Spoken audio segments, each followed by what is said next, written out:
Brady Campbell, former co-host of the Santa Maria podcast, diehard Giants and Mets fan like myself, and Greg Van Roten, our player of the week. Brady, how are you doing?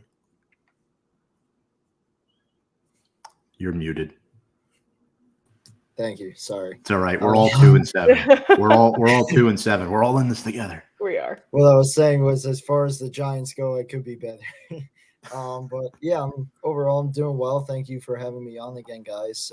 Hopefully this is a good week to come on because the Giants are a favorite, as you said. Maybe could get a win overseas, and yeah, excited to be on. Do you really want the win? I mean, obviously, I really want the win, but I also, no, yeah, I get. I'm not gonna lie. This is like one of the first seasons where I'm just like completely numb to it. Like, kind of like the Eagles game a few weeks ago. I was just kind of sitting there throughout the whole game. Like, second quarter, all right, it's over. The game last week, kind of the same thing, and yeah, so I always want to win, but like this year in particular, I have kind of been like, well, we kind of need a quarterback now for next season since it's not looking like Jones is going to be here. And I mean, we're at pick 7, I think, and all these other teams are right around us. So it's definitely a tough decision, but at this point, especially too, I would like to see them beat a team that they definitely could beat. But yeah, I completely get that sentiment as well. Yeah, I agree. I feel the same way about this season. It's just been like last year, I even remember being excited about those late season wins, despite it kind of pushing our draft capital down a bit. But this year, I'm just like, I'd love to see wins, but at the same time, if we keep losing, all right, Yeah. I wanted to touch upon that for a moment, actually, Sam, that point you just brought up. So my brother and his best friend both wore Tommy DeVito jerseys to the Giants game this past weekend. And the amount of people just talking about, all these Giants fans, cheering for DeVito and, I'll never forgive him for ruining our – without Tommy DeVito, Brian Daboll doesn't have a job possibly still, which is crazy to say. I'm, for one, saying, and Brady, I don't know if you agree with this. I've talked to Sam about this. If you're moving on from Jones, Daboll and Shane get at least 2 more years because you don't want to put the rookie quarterback in a situation where you expect immediate results. You fire the head coach in second year, you're starting with a new head coach, new GM. It's a really bad look. Regardless of how bad this season goes, I know you saw us backstage there, kind of shitting on Daboll and Shane. I like them as a duo. I think they should be guaranteed at least 2 more seasons, barring anything crazy and any funny business. What are your thoughts on that? And what are your thoughts on that whole DeVito stuff from last year? Because a lot of fans are still butting heads about it, sadly. Yeah, I kind of agree with the Daboll and Shane thing. I think to an extent they kind of earned themselves a chance by coming in with low expectations kind of to begin with and taking this team to the divisional round, or at least playing a big role in such. Obviously, it's gone downhill more and more since then. But I think they deserve a shot to kind of do things more their way because, of course, there's still plenty of pieces left over from Gettleman that they had to kind of pick up the pieces from, of course, Daniel Jones and some other stuff as well. So, yeah, I think they deserve another shot, as well as the incoming quarterback or rookies or whoever that they bring in kind of deserves a shot to work with them because they have shown plenty of potential with this team. Yeah, and then like the DeVito stuff and all that, I thought last year, I mean, I was kind of all in on the whole like DeVito mania type thing because it was fun, but at the same time, it's really – they're in such a tough spot at quarterback because, of course, we all kind of know with Daniel Jones that it's likely near the end here after this season. And Drew Lock, even the preseason game where he's going up against backups, like he just did not look good at all. And they brought him in. I know it was kind of garbage time a few games ago, but all due respect to him, I don't really care to see him kind of replace Jones if he continues to play bad and kind of get benched. DeVito, I wouldn't mind seeing again just because he played so well, but last year. But at the same time, it's just our organization, or at least kind of the on-field product, has just gotten so bad, I guess, to an extent, unfortunately, that kind of like you guys were saying with Daniel Jones, like the outside fan bases and all that just clowning on him. And I mean, to an extent warranted, but he's extremely tough. And I feel like he doesn't get as much respect for the plays he does make because of the bad ones or the lack of help around him. So, I mean, I feel like you got to give him a chance to finish out the season or at least the next game or few games. But yeah, having to hear Dable every week, like Daniel Jones is our guy for next week and all that, it's really painful to listen to. But hopefully after this season, they could kind of start to figure it out a little bit. Yeah. I'm definitely one of those people that I do own a Tommy DeVito shirt. So, and I had it on, when was that, Tom? Like week 2 or 3, I put that on because I was just like so fed up. It might have been after the Vikings game. Yeah, I was just like, you know what? Screw it. I'm going to throw this thing on. Tommy DeVito just makes things fun. He really does. And, you know, he's a Jersey kid and it's, you know, it's a local thing and everything. Living with his parents still, I'm assuming. But I want to talk about Malik Neighbors for a second. And obviously him and Jaden Daniels are LSU teammates from the past. You know, they're very close with one another. And there was a timeout that happened during the game. He walked over to him, started talking to Jaden Daniels in mid-game. Do you kind of have any thoughts about this? Do you feel like it was a little unprofessional on his end? So kind of back to my earlier point about how I wasn't even fully paying attention to this game. It was on like our big TV. Fair. But we kind of brought a smaller one into the room because we were watching the Islanders Rangers game, which obviously didn't go my way either. But and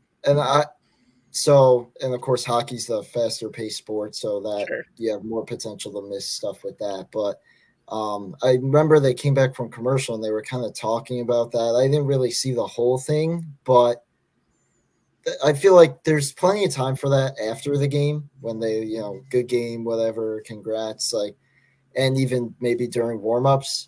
I get like if Neighbors gets like tackle or whatever during the sideline, maybe they like crack a joke, Daniels comes running over, whatever. But yeah, it kind of it does rub me the wrong way a little bit, especially like the season they're having with how bad it is, and especially now the Commanders too going in the opposite direction. It kind of is a little bit of a bad look, and that has kind of annoyed me because I feel like stuff like that has kind of happened over the last few years. Like another thing that aggravated me, a little bit of a different situation, but Jermaine Illuminor talking about how he locked down TJ Watt, and TJ Watt made some huge plays down the stretch of that game to win it for the Steelers. And I feel like this team, not a whole lot, but they seem to talk sometimes a little too much and all that, despite being 2-7, one in whatever their first 8 games of the season for the most of the last few years. Yeah, I agree with that 100%. You could talk to your teammates, you could talk to your friends after the game. During the game, though, maybe let's stay on track there. No need to go have a side conversation with your college buddy. Do both of you remember who I wanted the Giants to take in the draft? This past draft? Yes. Didn't you want Rome? Mm-hmm. Oh, I love Rome. Look at Rome now. Malik Neighbors has not scored a touchdown since week 3. There's no denying he's an incredible talent, but I'm just sitting there and I'm like, I'm seeing these number 9 Malik Neighbors. I'm like, how stupid could you be? Will you just automatically buy this guy's jersey before he even picks a number? Like, he's great. I'd say now he's a top 10 receiver, maybe not top 5 after, not scoring for the last several weeks. But damn, I just think for a losing season like this, you're trying to rebuild. I think Rome would have been the better option. Malik is that guy you insert, I think, if you're trying to win right now. That's just my opinion, but I don't want to. If he caught that ball in Washington, I know they didn't have a kicker, and that's a whole other thing, but if he catches that ball on fourth down, they might have another win. And he's had a few other kind of drops. And overall, not to get off topic, but the receivers, I mean, Daniel Jones hasn't had the best season, but sometimes he puts it on target or close to it, and these guys at times can't catch a cold, which is very frustrating. Yeah. I mean, we should have knew something was up when he called him Daniel Jones, right? That was the first red flag. Next up, Brady, we talked about Daniel Jones a lot so far, but the team is more than Daniel Jones. There are a lot of other guys on this team that are making big bucks. Which position unit do you think is struggling the most this year? I think, could we agree top three? It's in no particular order. Defensive line, not being able to stop the run. Quarterback and corner. Would you say so, or would you throw receiver in there? I personally would agree with that. I think receivers kind of a close, like a fourth or so, just because they don't have the best guys and they can't even catch some catchable balls. But I'd agree. We kind of discussed quarterback, defensive line.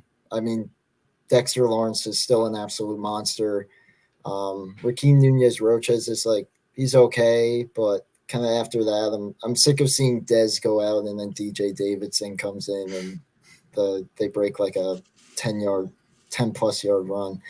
And then, secondary, I don't know what happened to – I know it was like his rookie year or whatever, and we, kind of saw the potential, but Deonte Banks, at least from what I've been watching, has kind of been going the complete opposite direction this year. And I know they're behind him. They're kind of short to begin with. They brought Adoree back. They have some rookies who have done okay, but it's kind of frustrating to watch Banks. Once again, I know he's only in his second year or whatever, but go up against all these receivers and like he can barely even make one play against some of these guys. Yeah, we talked a lot about Deonte Banks last week or the week before. Was it last week? Basically just because of the fact that they had to bench him because he was talking back to his coach. And it's like, come on, let's figure this out a little bit. But you're 100% right. He's in his sophomore slump. He was fantastic last year. But it's just, we're not seeing the same sort of, things that he was doing last year. So, but I do want to ask you about rookies because we were talking about Malik Neighbors, obviously, but there's a lot of other guys on this team. Do you think there's one that's making like the biggest impact? Because I'm kind of seeing Tyrone Tracy kind of being like, is he going to be like our number one running back overall?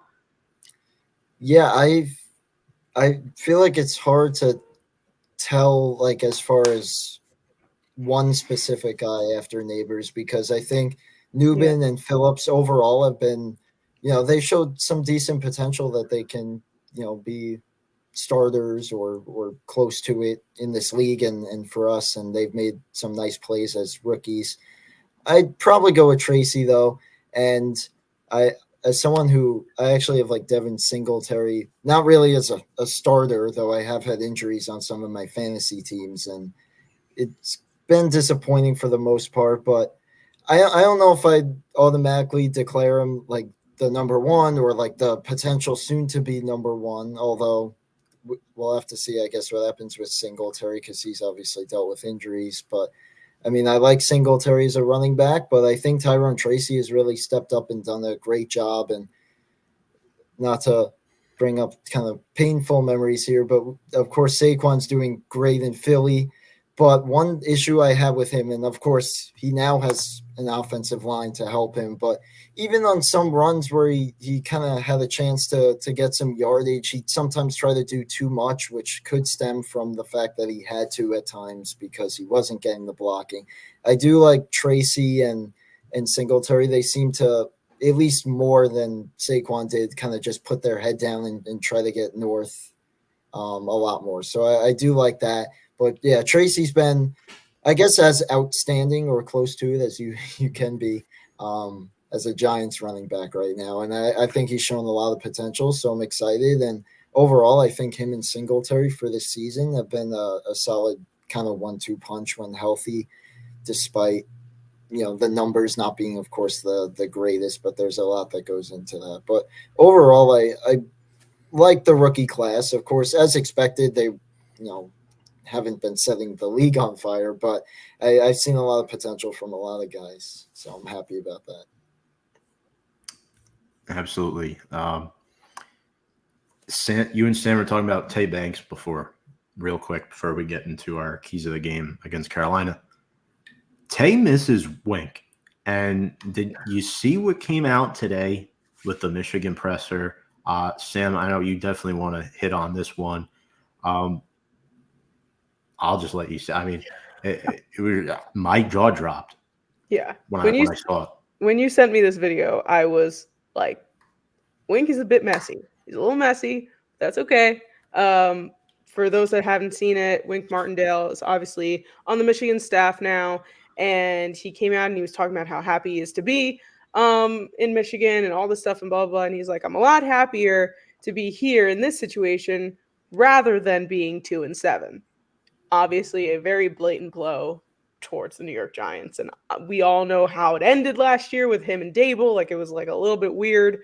I genuinely was like, wow, just kick us while we're down. Why don't you? It's like, there's really no reason for him to be throwing blows at us like this, especially since it's been quite a number of months. And obviously you're in a much better situation. It's like, what are you doing coming back and talking about us for? It's like, just a little bit of a low blow, in my opinion. This is the same guy. Didn't they give up like 38 points to Oregon last weekend? They're 5-4 overall, 3-3. So for college football standards and being the defending champs, I know Harbaugh is gone. There's been some changes, but it's not like they're doing great over there either. So really no reason for that, in my opinion. No. And don't get me wrong, I don't think Shane Bowen's an upgrade. I don't. But the run defense, my God, it's been bad. So, I mean, I could see what Wink is thinking there and trying to say. I think guys like Tay Banks were better off in Wink's scheme, and I think that's why you see a decline this year. But there was another video that came out, not to drag on this topic, but Terry McLaurin giving us a play-by-play on what Banks did wrong on that touchdown. Yeah, rough. Did you see that? Yeah. That was rough. Watch that clip, Brady, if you get a chance. He's on a podcast or some interview or something, just saying very detailed explanation on how just a simple 2-yard slant. I mean, anybody could run that. Any of us three could run that and score. Play better. There's no other way to put it. His heart is not in it. Unfortunately. Yeah, I don't know what's going on with him. I think Justin Jefferson scored a similar one in week 1. Mm-hmm. And I feel like he's been beaten on that a few times. I think, Tom, I heard you mention that was like your second loss in person or something like that. Yes. Because I happened to be or the last game, I happened to be at week 1, and I still haven't seen a win in person. Now, I don't go to too many games. But yeah, that one was ugly, and that kind of was a catalyst to why I have not been as into it as I probably should have. But at least I got this coin that they did in the giveaway. Not like an LT bobblehead or anything like that. I got a nice 100th season coin to keep in my room, just in case I'm like officiating a game. I could use this for the coin toss. Maybe it'll be worth money one day. Possibly. It's better than like the medium Pepsi on like fan appreciation day that I had a few years ago. I was about to say something funny too on top of that, but it slipped my mind. If it comes back, I'll bring it up again. But let's get into keys of the game. So, what is it? The Giants fly out tomorrow morning, or possibly take an all-nighter? Yeah, tomorrow. Slayton's not going to make it. I don't know if he's going to make that flight. I mean, if you're in the early stages of concussion protocol, you can't travel like that. He's going to be seeing stars, and this is not his first concussion. It's a problem. He's had multiple concussions in his career, and I'm definitely concerned for Darius. But Brady, will start with you here. What's key for the Giants to come out on top? Obviously, this is a game where both teams are now 2-7, and Carolina has much worse problems than the Giants. I don't know about you guys, but I was looking up and down Carolina's roster. Half the guys that are starting, I have never heard of before. These are practice squad guys, actually. They're bad. They're badder than bad. I can't even believe the fact that they are getting rid of most of their offense, and now they're gonna go play this game. Have they replaced Deontay Johnson and Jonathan Mingo? I feel like who do they have to take that place? That's the point. They're just gonna tank the season probably and just be that bad. Probably start practice squad guys like David. He's not on the team, but a David Sills type of player. Right. Or a Richie James, those guys, Isaiah Hodgins. Which obviously we know from experience doesn't really work. So obviously it is that they're just tossing this game. But if we can't beat the Panthers, I'm going to be incredibly concerned. Jet lag, international thing aside, you guys are both traveling. It's going to be the same. You guys are both on the East Coast. It's not like one's going to be having more of a, jet lag than the other. You're both traveling. You're both getting there. You're both going to be tired. You both have to acclimate. If you can't beat the Carolina Panthers, it's not going to be good. It's not going to be good. Brady, what's the key?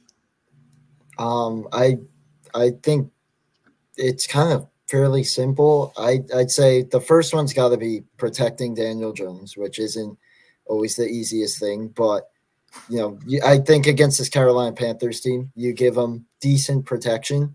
He could probably make enough happen to put the Giants in a good position to win. I think on the other side, too, it's kind of the opposite. The Giants somehow – I don't know if they still do after last week, but are one of the top leaders in sacks. Still number one. That's great. That's a great surprise, I guess. The Giants are leading the league in something positive. But I think keeping the pressure on Bryce Young is the starter. I had to double check that in my mind. He's back. Yeah. But keeping the pressure on him. We know he kind of got benched earlier this season. It's kind of been back and forth. There were maybe a few some talk of trading him.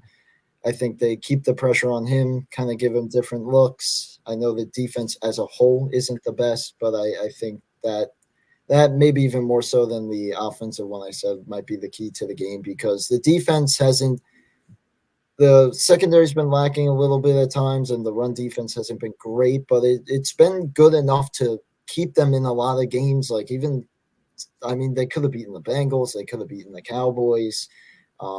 So I think if their defense plays great, it's really just can the offense score enough points, preferably touchdowns this time.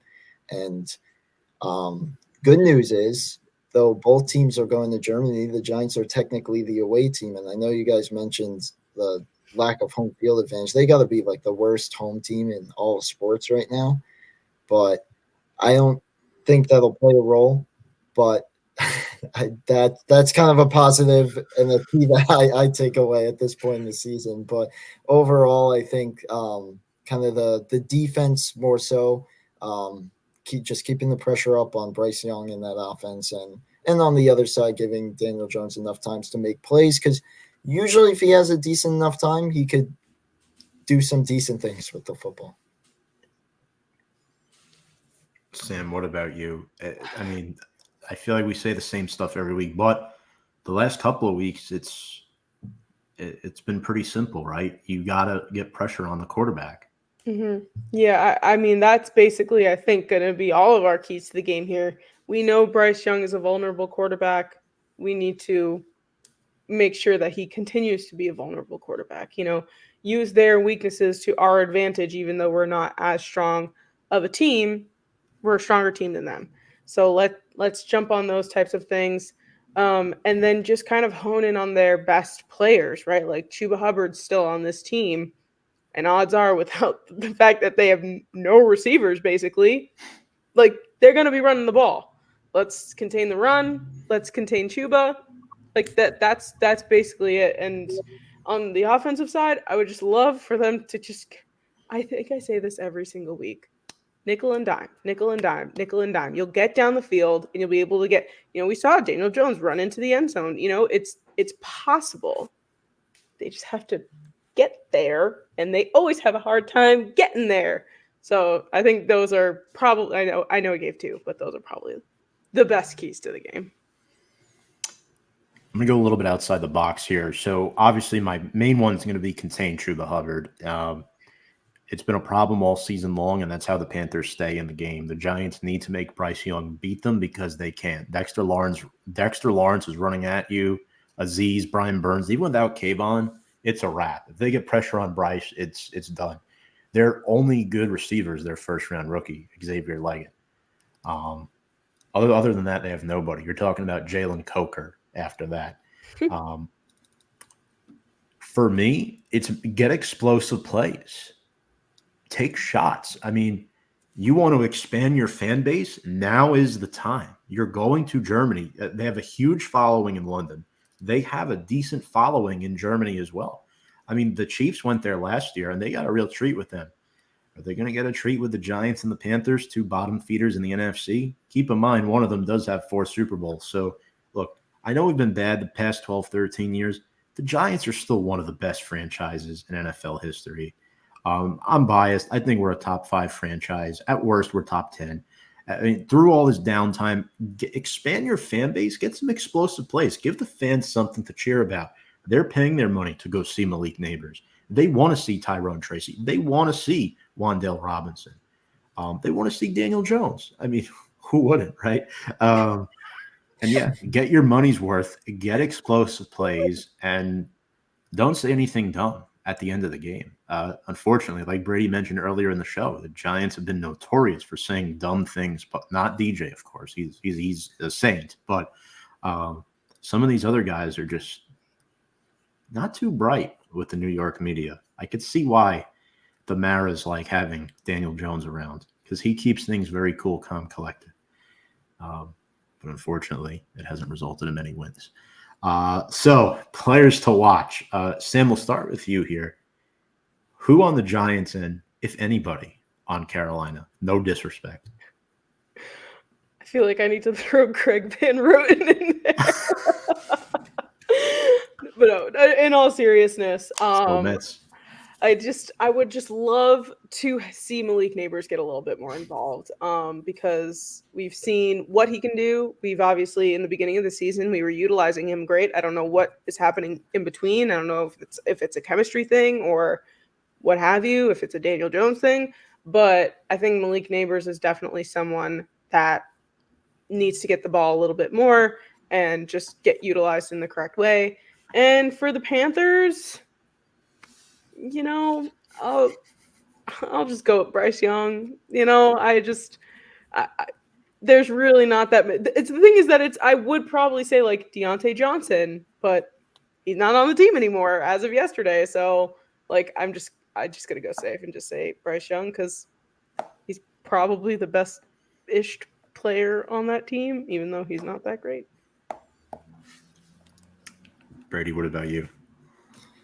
So for the Giants, I think I'm going to go with Tay Banks just because the Panthers traded away a few of their receivers. Xavier Leggett is probably their wide receiver one, I'd say.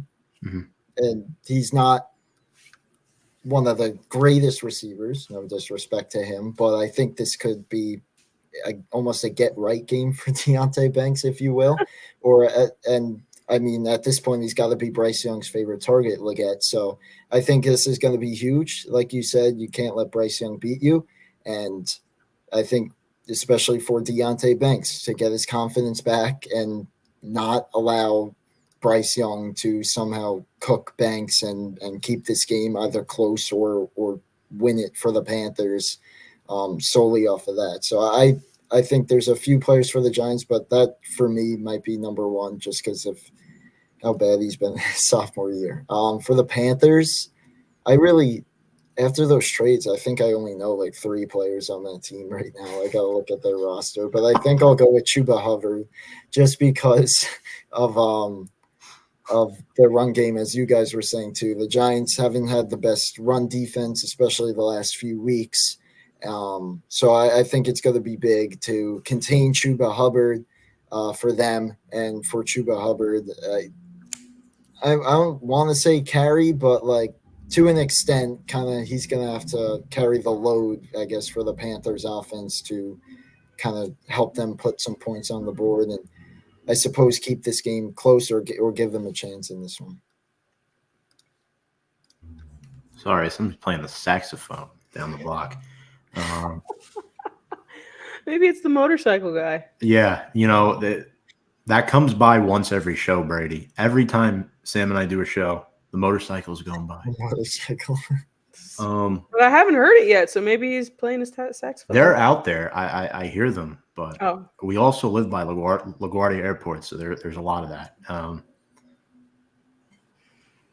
Okay, I thought I heard it. Anyway, back to the show. For the Giants, I'm going to throw all my chips to the middle of the table.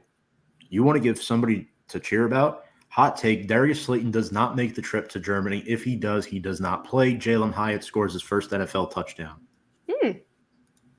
Oh, right. Jalen Hyatt exists. Yes, he does, and he will score. Pretty confident in that, actually. The Panthers secondary is not that good. I know J.C. Horn is there, former first-round pick, but he's a guy who struggled a lot. He's dealt with some injuries, and I'm intrigued to see what happens there. I think controlling the line of scrimmage is key. John Michael Schmitz has a challenging matchup going up against Ashawn Robinson, who played for the Giants last season. Can he move the line of scrimmage, and can Tracy fill in those holes like he did last week against Washington? They exploited a bad run defense. Carolina, not too much better. For the Panthers, I'm going to go with one of their rookies. It's tight end Jatavion Sanders. Last week had 4 catches for 87 yards. He's a big play threat over the middle of the field. Just 24 catches on the season. No touchdowns yet, but he has 4 big play catches. And what has the Giants defense done this season? They've given up a lot of big plays. So I think that's a guy I'm keeping an eye on for Carolina. There are a couple decent players on this team. There's just not many. Also, I think Andy Dalton is fully healthy again, but they're going to stick with Bryce Young. I know he was dealing with an injury, Andy was, that caused Bryce to get back in there, but they're just going to stick with Bryce as they should. Also, not so fun fact about Tay Banks, just to add more fuel to the fire. He's allowed 6 touchdown catches in 9 games this season. 6. That's crazy. They're targeting him at a record rate. That's the most in the NFL for any corner drafted in the last 3 drafts in the first round. Good job, scout team. Love it. Yeah, and that's our players to watch segment. Definitely interested to see how this goes. And yeah, I think without further ado, actually, we have one more thing to talk about. Will either of these guys play? We're the only team in the NFL this season that had our kicker and our punter out for multiple weeks, and they're still on the injury report. Brady, I don't know if you heard us backstage before. The Giants, kickers and punters combined, 5. That's crazy to think about. In week 10 of the season? And it's been going on since like week 2 when Graham Gano injured his hamstring or something on a kickoff touchdown that got called back. You want to hear the specifics? Graham Gano has a right hamstring injury.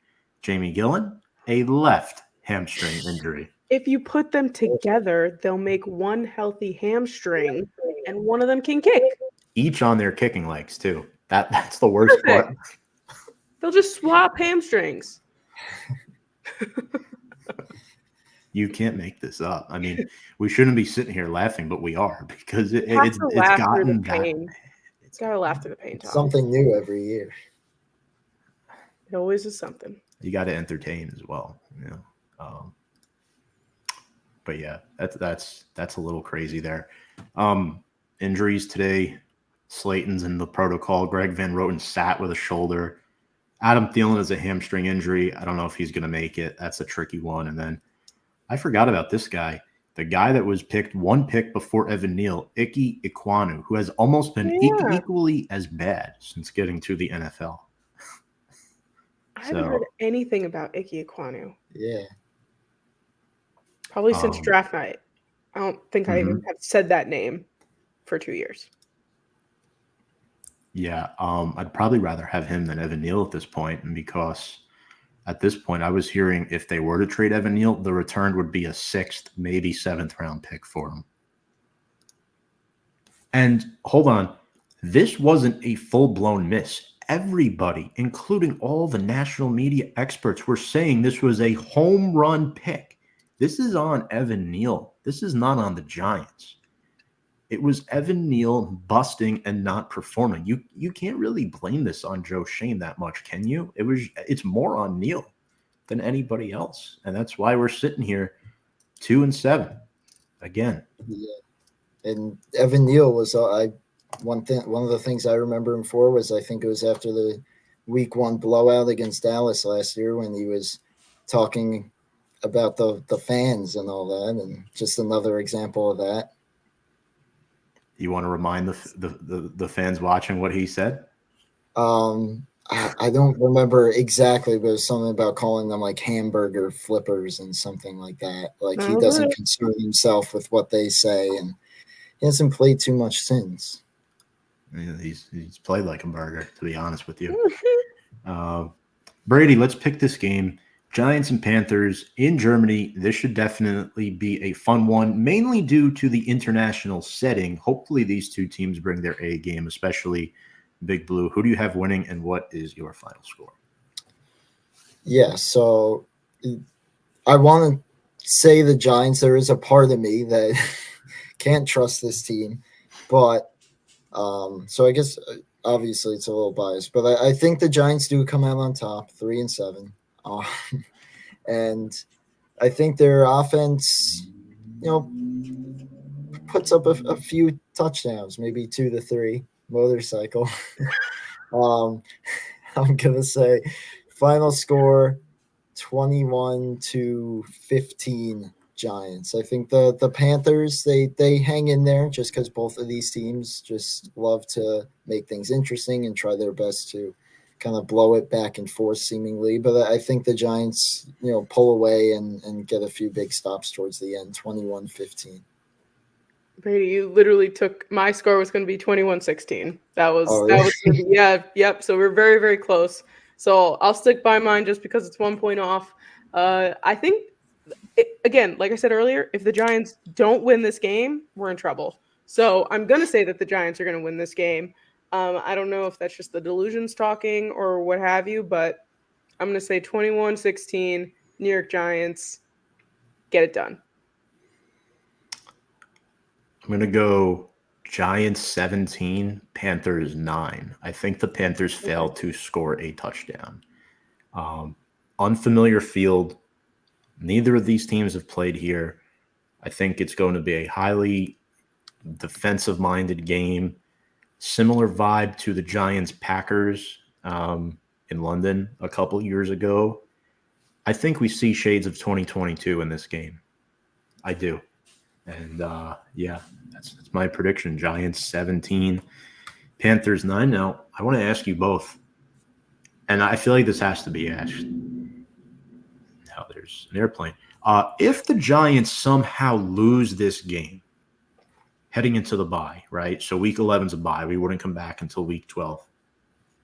What changes? Starting lineup, coaching staff.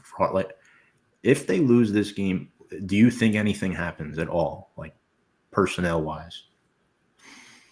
I think that they officially sit Daniel Jones. How do you continue to play a quarterback that you're paying $40 million for and not sit him down after losing to the Carolina Panthers? Plus, isn't there something in his contract that's like, if he gets hurt, there's like some sort of clause, like don't put him in harm's way anymore. Just get him through the end of the season. Unfortunately, let him go. Let him take his money and run and be done with it. Like, if he gets hurt, I think it's a completely different story for us. So that's what I think. Right. I think I agree. Now, there's always the possibility that he plays at least okay, and there's other factors that, such as what we've seen several times, where receivers drop important passes. Maybe the defense, it's a close game, and maybe the defense kind of falls apart and loses the game somehow in the fourth quarter, which we've seen at times as well. So, if that happens, maybe I suppose it's not necessarily on Daniel Jones and they'll play him. But I do agree, especially with the injury clause and all that if he doesn't play great, I could definitely see him getting benched. I'd probably prefer Tommy DeVito over Drew Lock, just because I feel like, just in general, like even without watching the game, that adds a bit more fun to it because of last season and all that. And me personally, once again, Drew Lock, from what I've seen in the Giants uniform, it shows that it can somehow get worse. But yeah, I think Jones possibly benched. I don't really know what to say other than that, kind of. Like, obviously, I don't think there's any coaching changes or anything major like that. But I guess I'd agree with the Daniel Jones possibility. But I think he plays pretty well enough to help get them the win. Okay. So, and that's a good comment there by the goofballs. What's up, two giant goofballs? If he gets hurt, and is out for the year, all of next year is guaranteed. Yeah, that's what I was remembering. I couldn't remember the exact details of it. So I could totally see Dable right now. You know how every week they ask him, "Is Jones still your starting quarterback?" And then the answer is, "He is." And the answer is, after the bye, he's not. We're going to go with Drew.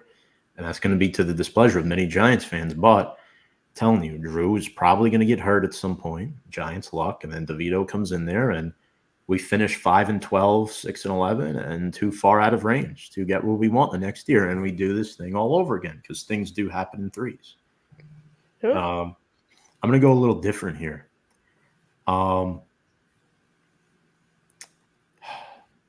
Coaching staff is staying the same.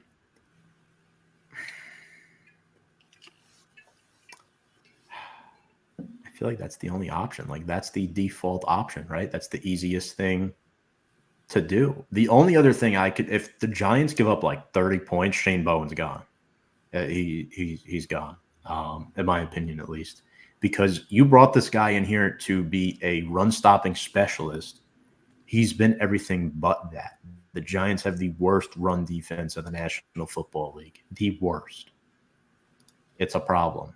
And if the Panthers win this game, I think it will because of their running game, not Bryce Young. So I think that is the alternative possibility. But yeah, I talked myself back into saying what I didn't want to say. So there you have it. That's what 2-7 does to your brain, ladies and gentlemen. But Brady, really appreciate you coming on today. This was a lot of fun. Sam as well, as always. This has been great. Talking about a 2-7 football team. I thought we made it pretty fun for the folks at home. Kind of just talking about the future a little bit, because I think there are some good young pieces on this team. In all seriousness, we could sit here and we could bash this team all we want. There is a future for this team. The road is very cloudy right now, and the times are dark. But some of these guys are going to be here for the good days coming up, even if it's a couple of years from now, I do think the Giants are going to figure it out. Because look where Dallas is heading. In a couple of years, Philly might be there too. Remember, the Giants were 7-2 just 2 years ago. Washington's in the same place now. So who knows what's going to happen with that? And the biggest thing is the NFC East has a different division winner every single year. And eventually it's going to be the Giants' turn. This is not going to go on forever, ladies and gentlemen. So that's my take on that. The optimistic take, at least. Yep. But yeah, Brady, any final thoughts on this team? On the team, on the game? I just hoping for a win. I guess a loss would help us in one direction. But I sit down on my couch to watch this team win, which doesn't happen often. This is probably their best chance all season. Of course, not at home, not even on the continent, but they, if like Sam said, if they lose to the Panthers, I don't like the word tanking or the whole premise of it, but like you can't then start to win and end up with a mediocre draft pick. So I'd like them to win. If not, obviously, then they should, I guess, tank. But yeah, thank you guys for having me on. It was I guess a good week too, because there's hope for this week at least. But hopefully you guys are on next week talking about a victory and looking ahead to maybe the team having at least a little bit of life of having a somewhat interesting finale to their season. 100%. Absolutely. Thank you very much, folks. Also, if you're watching us, make sure to check us out on all of our socials below. Appreciate you all tuning in tonight. Make sure to leave a like, give us a little thumbs up on this video. Smash that like button. And we're heading to Germany. So I brought out the glass tonight to say Prost. And without further ado, let's go Big Blue.